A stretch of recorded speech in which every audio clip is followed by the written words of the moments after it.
सत साहेब सदगुरुदेव जी की जय हो। सत साहेब গাইস বন্ধুরা, আপনারা কি জানেন আমরা কিভাবে এই কালের জেলে ফেসে আছি, এই জন্ম মৃত্যুর চক্করে ফেসে আছি। অসংখ্য জনম থেকে আমরা এখানে ভুগছি, কারণ আমরা আমাদের যে স্থান ছিল, ঘর ছিল সত্যলোক, সেখানে আমরা ভুল করে এই কাল ভগবানের প্রতি আস্থা হয়ে ভুল করে আমরা এইখানে মৃত্যুর লোকে চলে আসতে হয়েছে।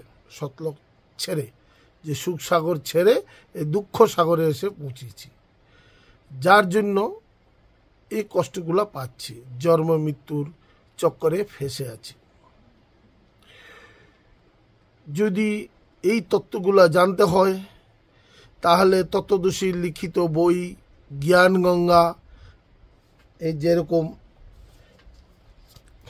এই যে জ্ঞান গঙ্গা বইটি আপনারা পড়তে পারেন। পড়লে সৃষ্টি রচনা জানবেন, কিভাবে সৃষ্টি হয়েছে। তারপরে আপনারা যদি সৎসঙ্গ শুনেন, মঙ্গল প্রবচন, তত্ত্বদর্শী গুরুর মুখ কমল থেকে যদি সৎসঙ্গ শুনেন, তাহলে আপনারা বুঝতে পারবেন যে কি অরিজিনালি তত্ত্বটা কি। গীতা জ্ঞানদাতা বলছিল অর্জুনকে যে তত্ত্বদর্শী গুরু খোঁজ কর, যাকে পাওয়ার পরে ভালে ভূতে কপট ছেড়ে তাকে ষষ্ঠাঙ্গনে দণ্ডবত প্রণাম করে সেই সস্কান্ড সনাতন পরম ধামের খোঁজ কর, যেখানে যাওয়ার পরে সাধকই মৃত্যু লোকে দুইবার ঘুরে আসতে হয় না। আমিও উনার স্মরণে পূর্ণ আছি। গীতা জ্ঞানদাতা বলছে অর্জুনকে।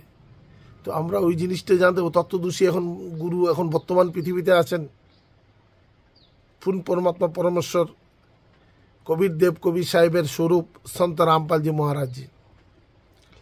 তো মঙ্গল বচন শুনতে হলে আমাদের ত্রিপুরা রাজ্যেতে আমাদের গুরুজি সন্ত রামপালজি মহারাজজি বিশেষ কৃপা করেছেন। Headline news, Tripura headline news প্রতিদিন 6:30 থেকে 7:30 মঙ্গল প্রবচন আসে সন্ধ্যার সময়। আপনারা ঠিক বসে যাবেন, জানতে পারবেন।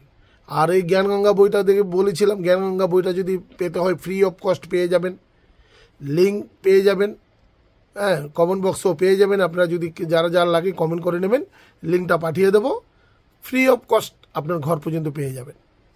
সৎ সাহেব সদগুরুদেব জি কি জয় হো। সৎ সাহেব।